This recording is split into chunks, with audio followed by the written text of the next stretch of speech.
옛날 옛적 아름다운 해안 도시 속초에는 작은 마을이 자리 잡고 있었다. 이곳에는 아주 특별한 나무가 있었다. 그 나무는 신목이라고 불리며 마을 사람들 사이에 신성한 존재로 여겨졌다. 어른들이 아이들에게 전해주는 무수한 이야기 속에서 이 나무는 하늘과 땅을 연결하는 특별한 역할을 했다. 신목은 마을 중심부에 홀로 우뚝 서 있었다. 그 나무는 매해 나무줄기에 일정한 문양을 남기며 성장했는데 마을 사람들은 그 문양을 하늘과 땅을 잇는 고리로 이해했다. 또한 이 나무 주변에는 언제나 고요한 바람이 불어와 사람들에게 평온함을 안겨주었다. 마을 사람들은 해마다 봄이 되면 신목 아래 모여 신에게 제사를 올렸다. 이 제사는 단순히 가축을 바치거나 실질적 혜택을 얻기 위한 것이 아니었다. 그보다는 신목이 주는 자연의 질서와 평화를 기리기 위한 것이었다. 제사가 끝나고 나면 마을의 장로가 신목을 향해 특별한 의식을 행했다. 그는 신목의 줄기에 새긴 문양을 손으로 더듬으며 나무가 전하는 하늘의 메시지를 해독하려 했었다. 장로의 해석에 의하면 신목은 하늘의 기운을 담아 사람들에게 경고나 희망을 전해준다고 했다. 나무가 번성하여 건강하면 그 애는 풍년이 될 조짐이었고, 반대로 잎이 시들면 마을의 어려운 시기가 닥칠 징조로 받아들여졌다. 이런 이유로 마을 사람들은 언제나 신목을 주에 깊게 살피고 정성껏 보살폈다. 어느 해 여름, 마을에 엄청난 폭풍우가 몰아쳤다. 마을 사람들은 신목이 이 폭풍우를 예견했는지 궁금해졌다. 하지만 이번에는 장로가 한 특이한 예측을 했다. 그는 신목의 문양이 평소와 다르다는 것을 발견했다. 문양은 마치 하늘을 향해 뻗어나가는 손과 같은 형상으로 뭔가 중요한 변화를 예고하고 있었다. 장로의 예언은 적중했다. 폭풍우가 지나가고 마을 앞바다에 이전해보지 못한 진귀한 어종들이 나타났다. 이 소식을 들은 어부들은 바다로 나가 이전보다 더 많은 물고기를 잡았고, 마을은 그해 유례없는 풍성한 수확을 경험했다. 사람들은 이 모든 것이 신목의 은혜라고 믿으며 더욱 경건한 마음으로 나무를 대했다. 이런 이야기는 마을 사람들의 입을 타고 후손에게 전해졌고, 속초의 신목은 마을의 정신적 중심으로 자리 잡았다. 세월이 흐르며 마을은 터지고 현대적인 변화가 찾아왔지만 사람들은 여전히 신목을 단순한 나무 이상의 존재로 여겼다. 그들은 이 나무가 혼란스러운 세상 속에서 인간과 자연, 그리고 하늘과 땅을 잇는 연결 고리임을 믿었다. 이것이 바로 속초의 오래된 민속신앙 중 하나인 신목의 이야기다. 신목은 단순히 나무가 아닌 사람들에게 영적인 힘과 안식을 주는 존재로 여겨지며 자연과 인간의 삶이 함께 어우러지는 황홀한 순간을 상징하고 있었다. 두 번째 이야기, 오래전 경상북도의 해안가에 위치한 작은 마을 울진에는 마을 사람들에게 깊은 신앙을 불러일으킨 전설이 존재하였습니다. 이야기는 조용하고 한적한 마을에 살고 있던 한 젊은 어부 수철이라는 사람으로부터 시작됩니다. 수철은 매일같이 바다에 나가 풍부한 어획량으로 마을 사람들에게 넉넉한 생계를 제공하기 위해 노력하는 성실한 사람이었습니다. 어느 날 수철은 아침 일찍 바다로 나갔다가 폭풍우가 휘몰아치다 서둘러 돌아오는 길에 상처를 입은 신기한 생물체를 발견합니다. 그것은 평범한 조개가 아니라 커다란 우렁이였습니다. 그 우렁이는 마치 인간의 눈처럼 슬픔과 간절함으로 가득 찬 눈빛을 수철에게 보내고 있는 듯했습니다. 마음 약한 수철은 그 우렁이를 집으로 데려가 다치지 않도록 돌봐주기로 결심했습니다. 그날 밤 수철은 이상한 꿈을 꾸게 됩니다. 꿈속에서 아름다운 여신이 나타났고, 그녀는 자신이 바다의 여신이며 수철이 돌봐주는 우렁이가 자신의 모습이라고 말했습니다. 그녀는 이어 수철에게 고마움을 표시하며 마을에 큰 축복을 내리겠다고 약속했습니다. 깨어난 수철은 그 꿈이 너무 생생하여 단순한 꿈이 아니라고 느꼈습니다. 며칠이 지날수록 수철은 점점 더 많은 이득을 보게 되었습니다. 바다에서 물고기가 넘쳐났고 마을 사람들은 점점 더 풍요로워지기 시작했습니다. 마을 사람들은 처음에는 그 이유를 몰랐지만 시간이 지날수록 수철이 우렁이를 돌봐준 이후부터 이러한 행운이 찾아왔다는 것을 알게 되었습니다. 이후 마을 사람들은 우렁이 여신에게 감사를 전하기 위해 매년 바다에서 축제를 열기로 했습니다. 그 축제에서는 바다의 풍요와 평화를 기원하는 다양한 의식들이 벌어졌습니다. 마을 사람들은 우렁이 여신을 숭배하면서도 자연의 중요성과 바다에 대한 감사를 잊지 않으려 하였습니다. 이러한 전설은 세대를 넘어 전해졌고 마을의 전통과 문화를 형성하는 데 큰 영향을 미쳤습니다. 오늘날에도 울진의 마을 사람들은 매년 그들의 바다 여신에게 경의를 표하며 축제를 열고 끊임없이 바다와 자연을 사랑하고 존중하는 삶을 이어가고 있습니다. 우렁이 여신과 수철의 이야기는 단순한 전설이 아니라 모두에게 사랑과 감사, 그리고 자연과의 조화로운 공존을 상기시키는 중요한 교훈으로 남아있습니다. 마을 사람들은 이 이야기를 통해 서로의 유대감을 강화하고 더 나은 미래를 함께 만들어가기를 기원하고 있습니다. 세 번째 이야기, 옛날 옛적 아름다운 바닷가 마을 사천에는 전해의 자연 경건과 더불어 다양한 민속신앙이 전해 내려오고 있었다. 그 중에서도 가장 신비롭고 무서운 이야기는 용의 저주에 관한 것이었다. 이 이야기는 수백 년 전 이곳에 살던 한 어부의 후손들 사이에서 전해져 내려온다.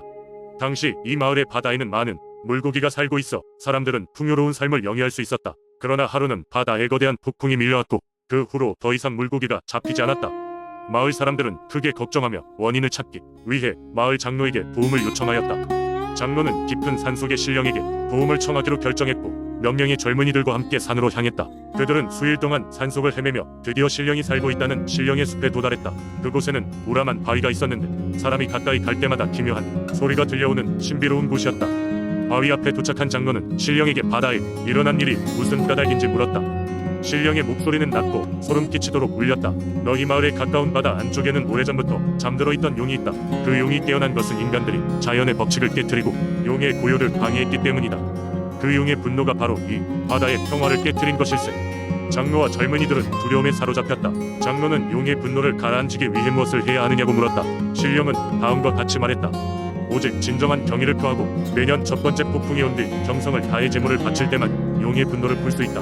마을 사람들은 그 말을 깊이 새기고 마을로 돌아갔다. 그 후로 매년 첫 번째 폭풍이 지난 후 마을 사람들은 바닷가에서 큰 의식을 열고 용에게 제물을 바쳤다. 점점 바다는 다시 평화로워졌고 물고기들이 돌아오며 마을 사람들은 다시 행복한 삶을 살게 되었다. 그러나 시간이 흘러 사람들은 점차 무마음을 잊고 제사를 소홀히 하기 시작했다. 그러던 어느 날 또다시 거대한 폭풍이 마을을 덮쳤고 그 후로 물고기들은 다시 모습을 감췄다. 이번에는 장로도 젊은이들도 신령의 숲에 갈 엄두를 내지 못했으니 용의 저주는 끝내 그 마을을 벗어나지 못한 채로 전설로만 남게 되었다.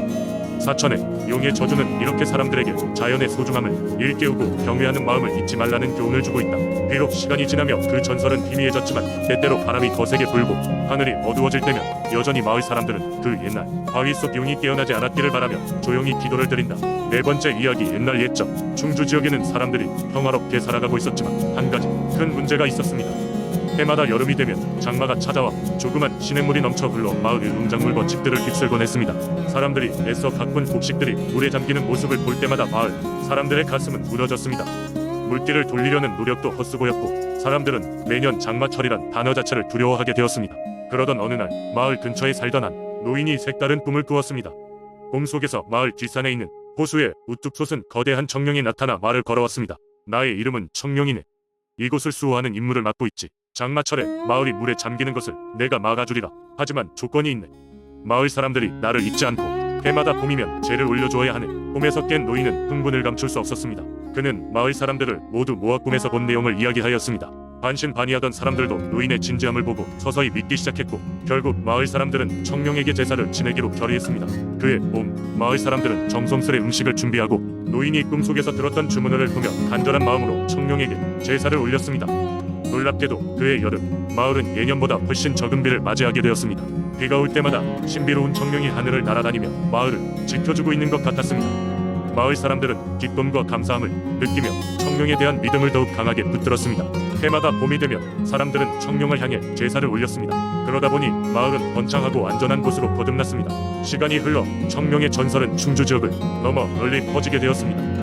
사람들이 거주하는 다른 지역에서도 충주에 청룡에게 제를 올리기 위해 모여들었고 충주는 민속신앙의 중심이 되어갔습니다. 청룡의 전설은 시간을 거슬러 여러 세대에 걸쳐 전해졌고 현대에도 충주의 많은 사람들은 청룡이 여전히 그들을 지켜준다고 믿고 있습니다. 이렇듯 청룡의 전설은 단순한 이야기를 넘어 사람들 사이에 연합과 안정을 가져다 주었고 자연의 위협을 함께 이겨내는 힘이 되었습니다. 청룡이 전설이 되었든 실제 경제인지는 여전히 알 수 없으나 그 설화는 충주 지역의 사람들에게 오래도록 잊혀지지 않을 신앙이 되었습니다. 다섯 번째 이야기. 옛적 아산의 깊은 산속에는 두레산이라 불리는 영험한 산이 있었다. 이 산은 높고 깊으며 짙은 숲으로 둘러싸여 신비로운 분위기를 자아냈다.